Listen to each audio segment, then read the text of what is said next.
All right, so I missed a couple days last week, and some interesting bits of news came down. So let's go through it in Super Dario news. Welcome to the newest episode of SDW. Super Dario World! It's a me, Dario! Woohoo!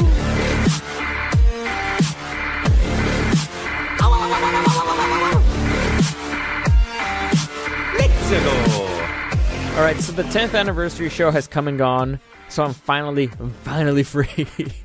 It was great. It went, everything went down smoothly. It was perfect. It was just a lot of work. It was a lot of work for a lot of days, and I'm happy it's done. I'm happy the way it went down. I'm happy that I did it, but I'm happy to be free of it. So back to business as usual here in the podcast. Hopefully, fingers crossed. I already have some plans for this week. I want to do something kind of different. I'm working on a list. It's a really random list. I don't even know if I should tell you. But it's a really dumb list, but I feel very strongly about it. But as I tend to do, we did not have a show yet today because of the morning show that I work for, Rock 105.3 is the show. We did not have a show this morning because of President's Day, and so I won't talk about the 10th anniversary show until we talk about it on the air. That's kind of a rule that I give myself. I don't talk about things on the podcast until we talk about them on the air. Saves me from getting in trouble, or sticking my foot and stuff. So nobody actually told me to do that. That's a decision I made by myself. I just, let's better be safe than sorry. Better be safe than sorry. Anyway, before I forget, let me just give you a quick reminder that you can listen to the podcast anywhere. SoundCloud, YouTube, the iHeartRadio app, iTunes, everywhere. Just type in Super Dario World Podcast. You'll find it right there. Any comments, questions, or suggestions, you can find me at Dario the Show on Instagram or at Super Dario World on Instagram as well. Also, follow my Facebook page, Super Dario World. I post everything there as well.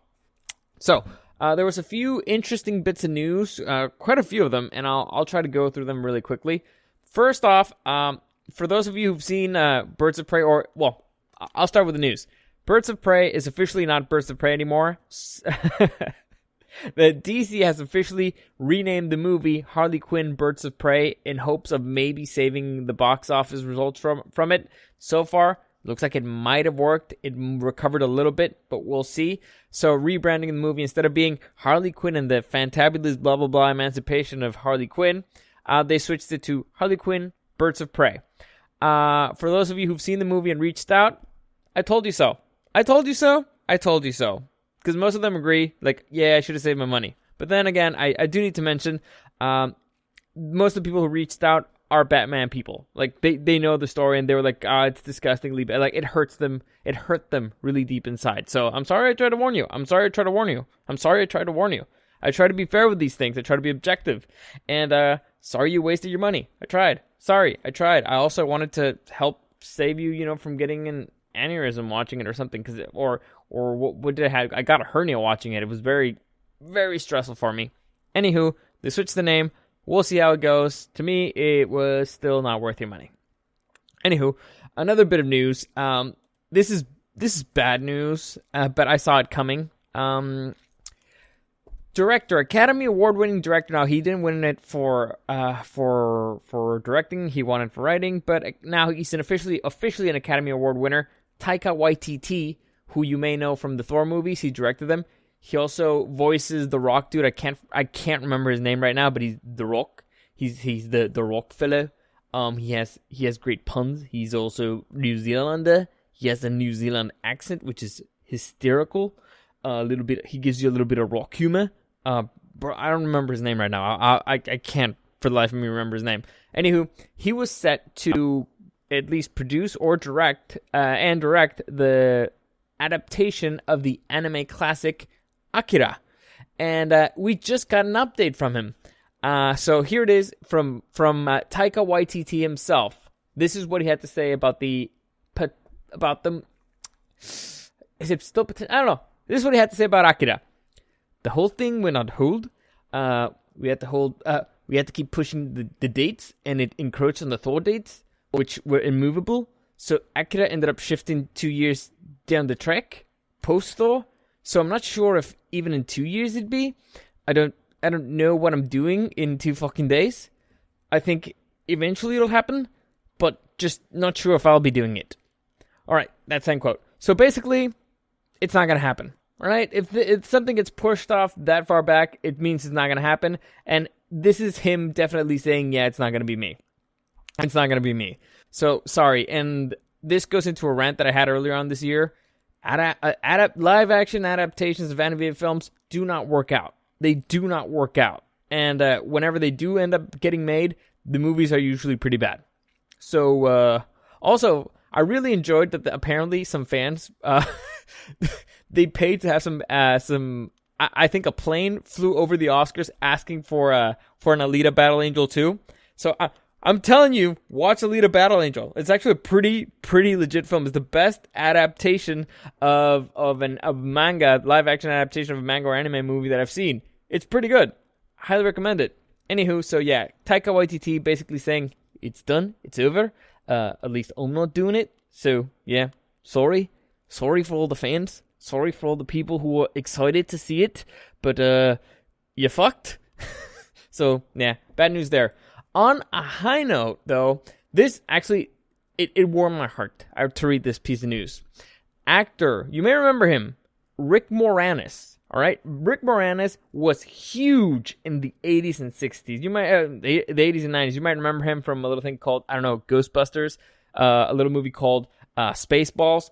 Also from Honey, I Shrunk the Kids, and the Flintstones. Underrated film. I'll say it. I mean it. Underrated film. Him with John Goodman, Halle Berry. That's the first time I think I actually saw Halle Berry on screen. Wow, by the way. But yeah, that movie is underrated. I loved it. It was great. It was hysterical. It was stupid. It brings me back to my childhood. Anyway, so Rick Moranis has been announced that since they're going to make since Disney Plus is planning on making a sequel to Honey, I Shrunk the Kids, it's confirmed that Rick Moranis will be returning for this film. Will it be the same role? I assume so. I hope so. It better be. Will it be just, the kids finding a tape of them? I don't know. But this is big news. Rick Moranis, for those of you who don't know, his story is kind of sad. He did the right thing. Now, his career, he was huge. He was a big name in Hollywood at the time. He was a huge star. And he decided to quit his career after his wife died. So his wife passed away. And he decided that he was going to quit acting, because he already made more than enough money, and I'm sure that he was still getting a whole bunch of money left over from Ghostbusters and all this stuff. And so he didn't need to make money anymore, and so he decided, you know what, I'm just going to retire from acting, I'll retire from the spotlight, and I'll be a dad. So honestly, that's kudos to you, man. That's the most honorable thing you can do as a parent. Much respect to that. You gave up fame, fortune. Well, you didn't give up fortune, I guess. Well, potential fortune, I guess. You left at the top, and honestly, much respect to that. So happy to see him come back. Now his kids are growing up. It's been over 25 years? 25 years since he's done anything. So I'm excited for it. Dude's a good dude. I'll support his stuff because I'm a fan. Not only of him as a comedic actor, but as a person. So that piece of news warmed my heart. Now, again, turning on the bad side, I just saw one of the worst trailers I've ever seen in my life. It's disgustingly bad. Now, this movie stars, quote-unquote stars, Jackie Chan and Arnold Schwarzenegger, okay? So it sounds like, oh, this should be awesome, right? You'd be wrong. You'd be very wrong. Check out the trailer for The Iron Mask, okay? The movie's called The Iron Mask. Check out the trailer. Oh my fucking God, it looks horrible. It's like, Arnold, what the fuck are you doing, man? Jackie, what the fuck are you doing, man? Like, this movie, I can't tell you what it's about. A part of me thinks, you think, oh, The Man with the Iron Mask? Kind of. Then it also kind of looks like Around the World in 80 Days. Kind of. It looks weird as fuck, okay? I have no idea what they were doing, but it's weird as fuck. But here's the thing. Throughout the trailer, you keep seeing Arnold and Jackie Chan, and the trailer tries to sell you this movie like, okay, Jackie Chan and Arnold Schwarzenegger are the stars of this movie. However, if you look at the trailer, and you don't even have to look closely, it looks like all the scenes that they show, and they show quite a bit of Arnold and Jackie. It looks like it's the same sequence in the same spot. So I think this is a classic bait and switch of like, oh yeah, these characters who are who are there for one scene, basically, are actually a big deal. So you should come in and watch this movie. This Arnold versus Jackie, it's going to be a big deal. And they're only there for 5 minutes. I can guarantee it just from what I saw in the trailer. Because it looks like they're trying really hard to add stuff there with Jackie and Arnold. The movie looks really bad. It looks really, really, really bad. So you should check out the trailer so you can enjoy how bad it is. Anywho, moving on. We also got a little bit of, test footage for the upcoming new Robert Pattinson Batman movie, directed by Matt Reeves. It's called Screen Test. We get to see Robert Pattinson in the new Batman suit, or one of the first versions of it. The suit actually looks really cool. To me, what I really enjoyed was the music. The music seemed very ominous, very dark. I really enjoyed that. If that's the tune that they're going to go for the movie, I could be down with that. It looks very different. I had a bit of issues with the suit. You can clearly tell that it's one of the first versions of it. It's not complete, but it looks cool. Honestly, it looks cool at least. A little bit too exposed on the face. Too exposed for my liking. And Robert Pattinson may not have the brooding part down, but we'll see. It looks okay. It looks, you know what? It has potential. It has great potential. So I'm excited for that. On a darker piece of news, something that I really, really, really didn't like, and it might be a spoiler for people, but all right, there's a teaser out for Stranger Things 4, season 4. The teaser's already out, and I fucking hated it. I fucking hated every second of it, and if you haven't seen it, I don't recommend you watch it, because it'll, I don't know, spoiler alert, spoiler alert, spoiler alert, in 5, 4, 3, 2, 1. Hopper's in the fucking trailer? Are you fucking kidding me? Hopper, who we assumed he survived, okay? We assumed it, but it could have been anybody who survived and he was in fucking Russia. Now, he shows up in the fucking trailer? Are you fucking kidding me? Are you fucking stupid? Like, maybe it has nothing to do with the story of the whole season, maybe, but are you fucking kidding me? You just completely, you killed all the buildup. You killed all the mystery. Now we know Hopper's alive. That's stupid. You fucking suck. Whoever made this teaser, you're a fucking idiot, and I fucking hate you. I hate when people ruin stuff like that. I hate it. I hate spoilers. Especially when they come in trailers, and especially when they come in teaser trailers. Disgusting. Anyway, moving on to hopefully a little bit more interesting stuff. Actually, no. This is kind of bad news. Morbius, the upcoming Jared Leto movie about the Spider-Man character Morbius, the vampire dude. Apparently, the movie is undergoing reshoots. Now, the movie is less than 5 months away from its release, and it's undergoing reshoots. This is not a good sign. It is not a good sign at all. It's supposed to come out on July 31st, and they're doing reshoots in fucking February. This is a terrible, terrible sign. That means that they've tested the movie, and it tested terribly. So, yeah, I predicted this might be the worst movie of the year. It should be at least up there with now Harley Quinn, Birds of Prey. This is a terrible sign. This is a terrible sign. I'd be concerned because I don't know if you guys know this. When you're editing something, exporting it or rendering it takes a really long time. Like for example, I remember we were talking to the editor of I forget the name of this TV show. What's the name? The Orville. Yeah, we were talking to the editor and producer of the Orville, and we asked him, because we were curious, and my camera guy, he's a techie guy, and he was like, could you ask him how long it takes to render an episode of the Orville? Now the Orville has a lot of CGI, has a lot of special effects, but we were curious, and he told us that it takes weeks to edit. No, I'm sorry, not weeks to edit, weeks to render. So you're done editing, you send it over to export it to render, and it takes weeks to render an episode of The Orville. The Orville is 50 minutes. It's like an hour-long episode, which means it's actually 45 minutes or something, and it takes weeks to render. Now, this movie, based on the trailer alone looks like it's going to be CGI heavy. So, yeah. You're a few months away, you're barely doing the reshoots, you have to re-edit everything, and you have to render it, and it's going to take at least weeks because a movie's way longer than... This is a bad sign. This is a bad sign for the movie, and like I'm telling you, I think it's going to be terrible. It already looked terrible. Maybe with the reshoots, could look a little bit better, but a little bit too late in the game. Don't be surprised if it gets pushed back. Honestly, I would not be surprised at all if it gets pushed back. Now, on to the fun news. This is the big news. This is the most important news to come out. It's not confirmed yet, but the rumors are abounding. Okay? Director Sam Raimi.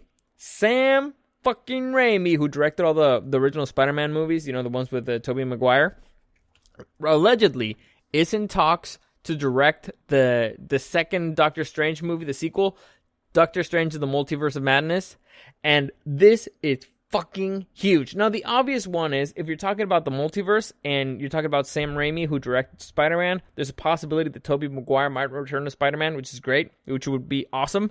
Now, but there's also some concerns, and the possibilities here are endless. There's so many possibilities, and I want to just go through a little bit, because it looks like the centerpiece of Phase 2, and pretty much anything that has to do with the MCU moving forward, the centerpiece will be Doctor Strange in the Multiverse of Madness. This movie could be the biggest fucking deal. We already know that it's going to be tied up with the Loki series in some way. It might be tied up with WandaVision. We don't know how more things it will be tied up with. But this is extremely, extremely exciting stuff. Now, I know a lot of people are concerned. Sam Raimi, but he made the third Spider-Man movie and that sucked. Correct. But in his defense, and I remember I was very upset with the third Spider-Man movie, but then I was talking with a friend. He's also a film dude, and we were talking, and he has a conspiracy theory because as time was progressing on the Spider-Man projects and Sony, Sam Raimi was clearly unhappy. Like, there's a lot of rumors of Sam Raimi being unhappy with Sony and vice versa. And so, the theory is that Sam Raimi fucked up Spider-Man 3 on purpose. And if you look back on it, if you look back at the movie, it is kind of a big middle finger to to the studios. It's like, this, you don't believe it came from Sam Raimi, because the dude, you clearly understand, he clearly understood the character and the world and everything, what the people wanted from the first two movies. So now you see it, and it's like, this is clearly like a studio suggestion. He's like, all right, fuck you, I'm gonna put it in. Oh, the studio wants this? Fuck you, I'm gonna put it in. I'm gonna ruin this fucking movie. It's like he tried to tank it on purpose. He tried to destroy the franchise on purpose. Now, that could just be somebody trying to defend a guy, and like a huge fanboy trying to defend it. But honestly, it seems believable. It seems really crazy, but I believe it, because go back and watch the film. There's so many things that just look like him giving a big F you to the big studio wigs, to the big wigs over at the studio. Like, yeah, this is what you wanted, this is what you get, fuckers. This is what you wanted, this is what you get, fuckers. So, I'm hopeful for this. And I also, a lot of people have asked me about this. And but a lot of people, I mean one person, but I talked to a lot of people about it because I don't give a fuck. It was a top of mind. What I would like from the next stage of the MCU, the big deal, the big question is, how are they going to bring all the other franchises into the multiverse? Oh, how are they going to bring it here? And what's most logical is that it's going to probably be done in some way or another via Doctor Strange, right? If you're opening up the multiverse, there's a chance that you could bring it all together, kind of what the CW did with Crisis on Infinite Earths, but I won't get into that, but because it's complicated and I haven't really finished it yet, so no spoilers, please. But yeah, so what could they do here? Now, there's a theory already with how they bring in the Fantastic Four that I like. Supposedly, the director for Ant-Man, he wants to direct the next Ant-Man. He wants to also direct the Fantastic Four. And in Ant-Man, they already talk about the quantum realm and all this stuff. And the quantum realm is related to the Fantastic Four. So it is possible that the Fantastic Four already existed in America in like the 60s, but they disappeared and nobody knows where. So when Ant-Man goes into the quantum realm, he finds them, brings them out, or he goes into another realm with them. I don't know. Or he encounters the Fantastic Four from another dimension in the quantum realm. There's a lot of possibilities of that, and I know it's really far-fetched, but they have to find a way to bring him in that's not totally, completely ridiculous. And it would also give the director the opportunity to direct a Fantastic Four movie in the 60s, which is what he said he wants to do. All right? that's the theory that I think it's most possible. Ant-Man finds the Fantastic Four kind of lost in the quantum realm, if I have to guess. If I have to take a guess. Now, what would I like for the X-Men? What would I like? What would I love? It's completely and totally tied up with WandaVision. Now, according to the people that I talked to about this may go over a lot of people's heads, but I do not give a fuck. I am a big fan of this storyline, so I will defend it. So, what I would really love is if we discover throughout, Loki, I'm guessing switching dimensions because he has the Tesseract and he has magic abilities. Well, yeah, he has magic abilities, so he might be running around causing mischief in the multiverse. And through Doctor Strange, also visiting multiple universes, and WandaVision that we really don't understand what the fuck is about. What I would love is if we discover that at one point in the MCU, we discover that we're actually living, or that the MCU is actually living in a dimension of House of M.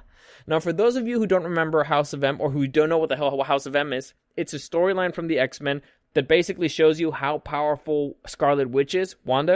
Scarlet Witch. Scarlet Witch is an Omega. Now, when you're talking about, in terms of mutants, Omegas are the most powerful. And basically what it means is that they have unlimited power. All right? Like a good example of it is the Dark Phoenix, right? Phoenix. She has unlimited power. She's an entity of the universe, right? She's a force of nature. Fun fact, Iceman is actually an Omega as well, because he can reach absolute zero. So there's no limit to that, but absolute zero is where atoms stop moving. Like the electron, they actually stop moving. It's so cold that they actually stop moving. And Iceman can actually reach that level. So Scarlet Witch is an Omega as well. And in House of M, she just, after kind of having a mental breakdown, she decides no more mutants. And so she creates, she alters reality into a reality where mutants no longer exist. It's an amazing storyline. Now, there's also an alternate version. It's a what if, and instead of saying no more mutants, she says no more powers. So there's no more superpowered superhumans. Well, there's no more superhumans. It's a great fucking storyline. I love it. It's probably my favorite X-Men storyline. And it's probably because I love Scarlet Witch so much. Scarlet Witch is great. Very interesting character. So, if we discover, and I know what you're thinking, Dario, this is stupid, because how the hell why was Pietro there? Why was Quicksilver there? And why was Scarlet Witch there? Why did they have powers? Here's the thing. If you remember, in the MCU, Wanda and Pietro, that's their name, well, Quicksilver and Scarlet Witch got their powers not for being mutants, but because of Hydra. Like, Hydra experimented on them, and that gave them powers. And so that could be the reason why they ended up getting the powers that they should have had in the first place. So, if you're following with me, the MCU could be the universe where Wanda at one point said, no more mutants, and that's why there's no more mutants right now. And if Doctor Strange, or Loki, or whoever, while traveling to the multiverse, discover that Wanda altered their reality, and that's the reason why the X-Men don't exist anymore, and why nobody remembers them, or the Fantastic Four even don't, and that's why they don't remember them. That could be an excuse. That could be like they could, and WandaVision could be used as a way to kind of to restore the world to the way it should be, and that's how the X-Men could come back. I know it's a big far-fetched. I know it's a bit crazy, but you know what? I'm a big fan of far-fetched and crazy, and if they find a way to introduce House of M in there, I'll take it. I think it could be fucking awesome. So, probably won't happen. What everybody keeps telling me is like, dude, nobody has no idea what the fuck you're talking about. Nobody knows House of M. Nobody's gonna understand. But I would love it. And if it happens, I'd like to have evidence that right here, right now, I called it. All right? I know it probably won't happen, but dare to dream. The little fan in me, the child in me, is like, he's daring to dream. I hope it goes at least somewhere in that direction. Anyway, that's it for today. I think we're caught up. Those were the big things that I missed last week. I only missed a couple days, or 3. I don't know. But big plans for this week. I'm planning one particular list that I'm very excited about. It's really stupid. It's really ridiculous and very childish, but I do not give a fuck. I won't tell you what it is yet, because I want it to be a surprise. Anyway, that's it for today. As always, any comments, questions, or suggestions, you can find me at Dario the Show on Instagram or at SuperDario_World. Thank you for listening, and I'll see you again tomorrow.